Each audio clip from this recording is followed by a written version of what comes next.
नमस्कार, मैं मंटू कुमार। समस्तीपुर में बड़े पैमाने पर बीपीएससी TRI-2 के साथ साथ TRI-1 में भी फर्जी शिक्षक बहाली का मामला को लेकर आपने वीडियो देखा और जब इस पूरे मामले को लेकर उसका उजागर करने के बाद जब मामला उजागर हुआ उसके बाद ओरिजिनल शिक्षिका सामने आ गई, जिसका कहना है कि वह नौकरी कर रही है एक ही रोल नंबर और कैंडिडेट आईडी पर। ओरिजिनल शिक्षिका मीरा कुमारी जहां मध्य विद्यालय कापर में नौकरी कर रही है। क्या कुछ कहा मीरा कुमारी ने, पहले सुन लीजिए। और कैसे एक ही रोल नंबर और आईडी पर नौकरी कोई कैसे करता है। क्या हुआ आपका रोल नंबर रोल आईडी कब आपने कब ज्वाइन किया था यहाँ पे बीपीएससी में? मेरा नाम मीरा कुमारी हुआ और मैं 25 नवंबर को यहाँ ज्वाइन किया। बीपीएससी TRI-1 में 25 नवंबर 2023। तो आपको इस बात की जानकारी है कि आपके नाम और आपके रोल नंबर और आईडी नंबर पे कोई दूसरा ज्वाइन कर ली थी किसी भी और विद्यालय में? हल्का सा बहुत आगे, लेकिन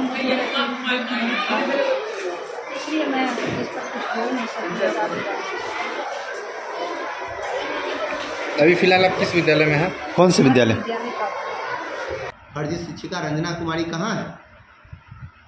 अब फर्जी शिक्षिका रंजना कुमारी प्राथमिक विद्यालय धोबीटोल में योगदान करने पहुंची थी, लेकिन प्रखंड शिक्षा पदाधिकारी के दबाव में 1 महीने वहां किसी तरह नौकरी भी की, लेकिन उसके कागजात गलत होने के शक पर विद्यालय की तत्कालीन प्रिंसिपल गायत्री देवी ने योगदान लेने से इनकार कर दिया, जिसके बाद फर्जी अभ्यर्थी के प्रखंड शिक्षा पदाधिकारी विभूतिपुर से शिकायत की, जिसको लेकर BO के प्रिंसिपल पर मौखिक आदेश देकर योगदान लेने का दबाव बनाया।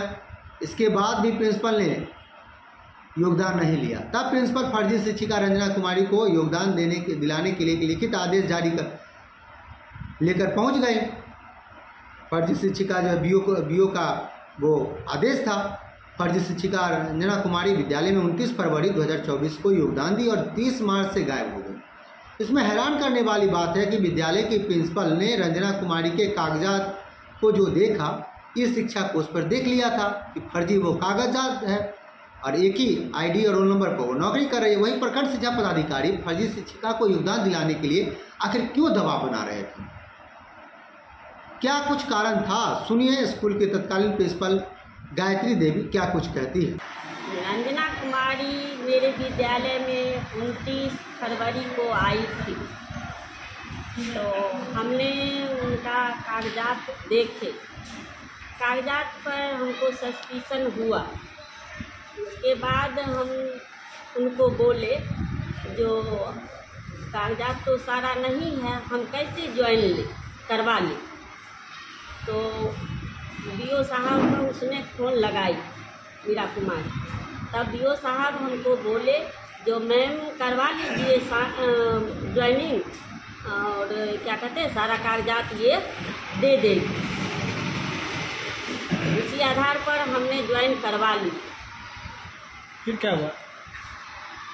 फिर आगे हुआ जो 1 दिन का एब्सेंटी बनाना था, क्योंकि 29 फरवरी को ज्वाइन की थी, तो उनसे हमने प्राण नंबर मांगी।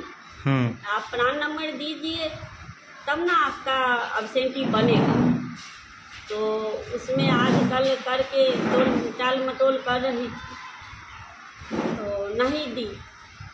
उसी दरमियान में जब कागज़ नहीं दी तो हमने उनका हाजिरी रोक दी, हाजिरी बनाने नहीं दिए।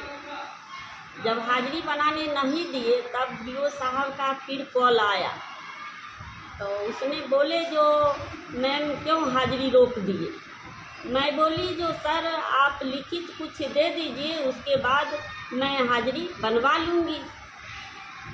इसके लिए हमको कोई एतराज़ नहीं है, मैं हाजिरी बनवा लूँगी। तो उसने बोले लिखित क्या होता है, कह रहे हैं सो नहीं सुन रही है, तो हाजिरी बनवा लीजिए। हमने बोली फिर जो नहीं सर हम हाजिरी नहीं बनाऊँगी जब तक लिखित नहीं दीजिएगा। बने रहिएगा, क्योंकि अभी भी इसका मास्टरमाइंड प्रखंड शिक्षा पदाधिकारी और इसमें शामिल कौन कौन लोग हैं और किस तरीके से फर्जीवाड़े का खेल खेला जा रहा है, किसके आदेश से प्रखंड शिक्षा पदाधिकारी लेटर जारी कर स्कूल में कई शिक्षकों को अब तक फर्जी योगदान करवा चुके हैं। साथ ही साथ और भी कई मामले योगदान से लेकर जुड़े हुए हैं, जिसमें बड़ी रकम की उगाही प्रखंड शिक्षा पदाधिकारी के द्वारा किया जा चुका है। बहुत बहुत धन्यवाद।